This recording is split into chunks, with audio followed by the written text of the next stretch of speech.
তর্কে লিপ্ত হয়ে উঠছে বাংলাদেশ রাগবি ফেডারেশন ইউনিয়নের দুপক্ষ।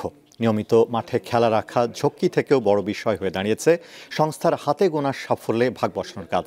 তাতে ক্ষতি হচ্ছে ফেডারেশনের কার্যক্রমে। বাংলাদেশ রাগবি ফেডারেশন ইউনিয়ন প্রায় 17 বছর আগ থেকে বাংলাদেশে প্রচলন ঘটে খেলাটি। স্কুল পর্যায়ে এখন বেশ জনপ্রিয় হয়ে ওঠা ছোট্ট এই ফেডারেশনটি নিয়ে রয়েছে নানা সমালোচনা। জাতীয় ক্রীড়া পরিষদের মাধ্যমে দেশের কয়েকটি ফেডারেশনে গঠিত হচ্ছে অ্যাডহক কমিটি। রাগবি ফেডারেশনের কমিটি নিয়ে নতুন করে ভাবছে মন্ত্রণালয়। যারা দায়িত্বে তারা যে কঠিন নয়, তারা যদি ওই ব্রিটিশ আমল থেকে তদবিরবাজদের কথা শোনে, আমি স্পষ্ট বলছি, যদি তারা তদবিরবাজদের কথা শোনে এবং যারা বারবার তাদের কাছে দৌড়াদৌড়ি করে তাদের কথায় কোনো কিছু কমিটি করে, তাহলে ক্রিয়াং ধ্বংস ছাড়া অন্য কিছু হবে না। যারা করে তাদের ফেসবুক চেক করতে বলেন, তারা শুধু তাদের প্রচারটাই করে। বছর জুড়ে কিছু না কিছু আয়োজন থাকা এই সংস্থাটি জাতীয় ক্রীড়া পরিষদ থেকে বছরে অনুদান পায় 2 লাখ টাকা। তবে তৃণমূল ট্রেনিং এর জন্য ক্রীড়া প্রশাসন থেকে তারা বরাদ্দ পায়, কিন্তু সাফল্য ব্যর্থতা নিয়ে ফেডারেশনে চলছে কাদা ছোড়াছুরি। ওরা হয়েছে গিয়ে আসে আইসা, আমার কথা হচ্ছে আমরা খেলাধুলার সাথে আমরা যতদিন পর্যন্ত ইনভলভ ছিলাম, আমরা কিন্তু নিতে আসি নাই, আমরা দিতে আসি। আমরা খেলাধুলার মধ্যে এমন লোক চাই যে যারা দিতে আসবে, দিবে, টাকা পয়সা দিবে খেলাধুলার জন্য, বাট টাকা পয়সা নিবে না ফেডারেশন থেকে। আমরা ওই ধরনের লোককে আমরা চাই, কিন্তু আমরা দিব, কিন্তু আমরা নিব না।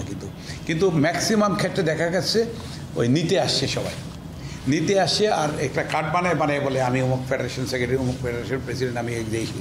আমরা নিজের ঘরের টাকা এনে, বাড়ি ভাড়ার টাকা এনে খেলা চালাই, আবার টাকা আসলে ফেরত দিই। অনেক সময় অনেক দেরি হয়ে যায়, দিতে পারি না। আমরা এইভাবে এই ফেডারেশন সচল রাখি সবসময়।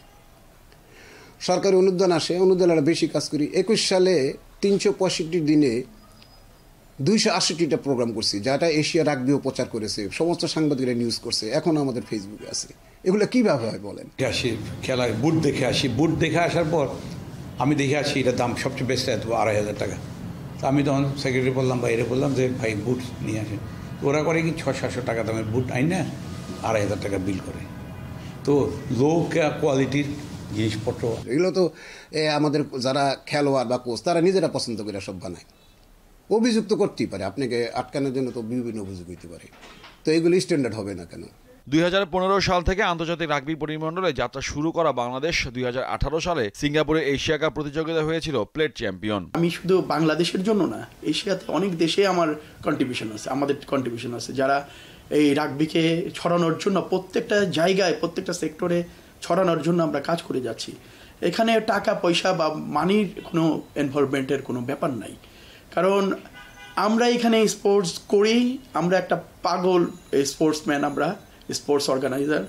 আমরা নিজেরাই ক্লাব চালাই, নিজেরাই বিভিন্ন সময় পয়সা দিয়ে এই কাজগুলি করি। এখানে ফেডারেশনের পয়সার উপর আমরা নির্ভর করি না।